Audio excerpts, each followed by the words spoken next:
குளித்தலை அருகே எழுநூற்றுமங்கலத்தில் உள்ள மாற்றுத்திறனாளி பெண் ஒருவருக்கு புதியதாக வீடு கட்டிக் கொடுத்த தமிழக வெற்றி கழக தோழர்கள். கரூர் மாவட்டம் குளித்தலை அருகே உள்ள எழுநூற்றுமங்கலத்தில் வசிக்கும் ராஜேஸ்வரி வயது 28. இவரது தகப்பனார் முருகேசன் மற்றும் அவரது மனைவி லட்சுமி கடந்த 30 வருடங்களாக கூடை பின்னும் தொழில் நடத்தி வந்தனர். இந்நிலையில் கடந்த சில நாட்களாகவே ஒவ்வொருவருக்கும் ஒவ்வொரு சில நோய் தொற்று காரணமாக இருவரும் வெவ்வேறு நோய் காரணமாக உயிர் பிரிந்த நிலையில் மாற்றுத்திறனாளியான பெண் ராஜேஸ்வரி என்பவர் தனியாக வாழ்ந்து வந்துள்ளார்.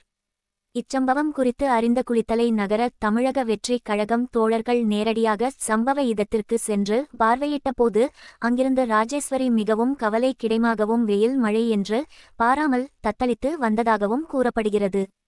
இதனையடுத்து குளித்தலை நகர தமிழக வெற்றி கழக நிர்வாகிகள் கரூர் மாவட்ட ஆட்சியர் மற்றும் பல்வேறு துறை சார்ந்த அதிகாரிகளை நேரடியாக சந்தித்து மனுவும் கொடுக்கப்பட்டது.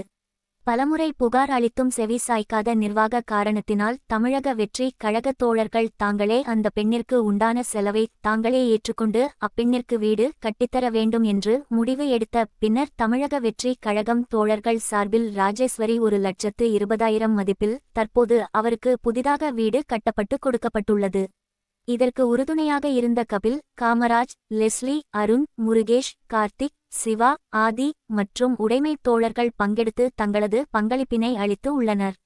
இவர்களின் இத்தகைய நற்செயலினை பொதுமக்கள், சமூக ஆர்வலர்கள் பலரும் பாராட்டி வருகின்றனர்.